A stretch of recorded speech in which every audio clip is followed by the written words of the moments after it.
Okay guys, before we do get into this in-depth guide, there's a little disclaimer that I do in all my guide series. Any way you do your build is fine, and I'm just making this guide for people to improve off of the previous guide that I made. Link in the description below if you haven't watched my previous speed guide. And I go off of basically my own experiences with speed and the high success rate of me playing that skill tree. So basically I wouldn't be making this guide if I didn't have success with it. Same with the Hakudo guide. I had extreme success with it, so I made an in-depth guide series. But with that out of the way, let's get into the in-depth speed guide. So speed is the same for all races within Type Soul. You get all the same abilities and you get all the same skill boxes. Now the weapons might be different and the comboing might be different, but the premise is the same when you're using speed. Now let's go off of the abilities within my hotbar. First I have Waterfall Dance. That gives you iframes when you start it up, but if you are interrupted before the yellow hue can show on your character's body, then you will be disrupted and it will cancel. You want to use this ability when you can anticipate somebody's moves, like let's say someone's about to do Flower Passage as a kendo, use Waterfall Dance when they hit you so you can stop them from their second proc and deal more damage. Another ability I have is Fast Fang. Now I see so many people using Fast Fang so incorrectly. The right way you want to use Fast Fang is either when someone's block breaked, ragdolled, or when you can jump and use Fast Fang at the same time. I'm going to show you guys a clip actually of what I'm talking about, because if you can use this technique properly, you will basically never fail landing a Fast Fang. So let me show you guys right now.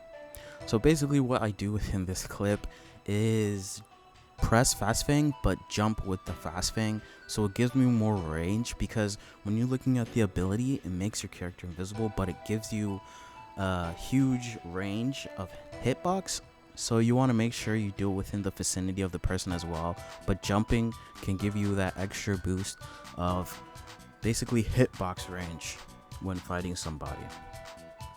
But sometimes you might not be able to do it, or sometimes you have a lined up combo when they're block broken or ragdolled. You only want to be doing this jumping Fast Fang when they are not ragdolled and you're kind of wanting to start up a combo, just so that it can guaranteed hit without a block break or without a ragdoll. Another move that I have is a skill box move, and this can be interchanged with another speed move, except for the speed moves that are predictable. You don't want to be going stuff like Flash Cut, because that's a waste of your hotbar. The third move on my hotbar is Ghost Cleave. Now Ghost Cleave, at first I thought it was really terrible. I didn't want it at all. I wanted Flash Fang because it multi-hit and it removed hero armor, but I was wrong. Ghost Cleave is probably one of the most important moves to have as a speed build, and the reason why I say that is because yes, it's hyper armor. Just like Waterfall Dance, it gives you hyper armor if you can get into the positioning and are not disrupted before you can actually teleport and go into the animation. Now this also has a second form, it's M2. Its M2 is a latent attack, which I don't know if it deals more damage. I don't think it deals more damage. It might deal more damage. If it does, tell me in the comments down below. But I believe that it is just there to be a delayed Ghost Cleave, so that if someone tries to use Pressure Shift or if someone tries to parry your Ghost Cleave, it'll still land. And this can also take someone out of Waterfall Dance or invisible abilities. You just test it on someone that's going to do Waterfall Dance, they will literally appear once they're hit, because when someone uses Spectre Step, their hitbox is still there until they teleport to the target. If you know what I mean, you know what I mean. And yeah, just an all-around good ability to get close to your opponent when they're running 5 miles away from you. The fourth ability I have is Strata Strike. Strata Strike is, depends on how you use Strata Strike, on how you feel about it, but it's probably the bread and butter of your build. Now the reason why I say that is because it's so easy to land. There are thousands of people that use it so incorrectly, just like Fast Fang. You want to use Strata Strike when someone is block broken, obviously, ragdolled, obviously, but the thing that is not as obvious to everyone is using Strata Strike when someone flash steps. This is probably the easiest way to get Strata Strike off of somebody. This can also work with Flower Passage and all other abilities that just basically don't have a huge AoE hitbox, but it's harder to land because if you do get hit with the ability, or if they get too close before you use a Strata Strike, you will just get hit with their ability and it'll cancel out. But you want to use Strata Strike when someone is flash stepping or when you are flash stepping, so they don't expect it to happen.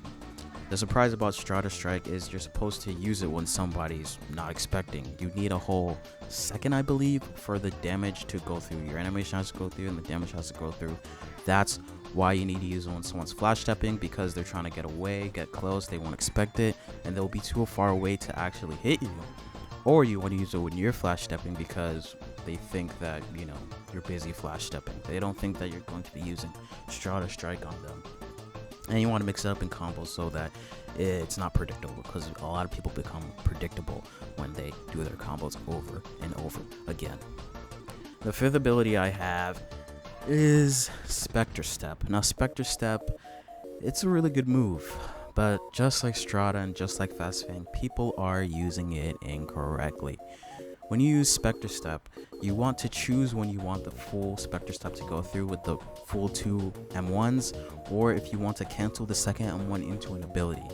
And the way to do that is by pressing your right mouse button to cancel out Strata Strike. The first one will go through regardless, but if you press your right mouse button before the second one goes through, then you'll be able to cancel it. Once you cancel it, you only have little time to actually get another ability off, so you want to make sure that you already know what ability you're going to use before you basically just appear in front of them. What I usually do is use the M2 of Katana to block break them, because they're blocking, expecting the second hit, so it's just a free block break that can be followed into a Strata, Fast Fang, all of that. And yeah, the sixth move I have is Phantom Trick. Now, you don't have to use this, but it really is good for tripping people in the mine sector. You know, you use Strata, they follow the clone sometimes. It's actually kind of funny sometimes, because it's like, if you can't keep track of the person you're fighting, then what's the point of even fighting them?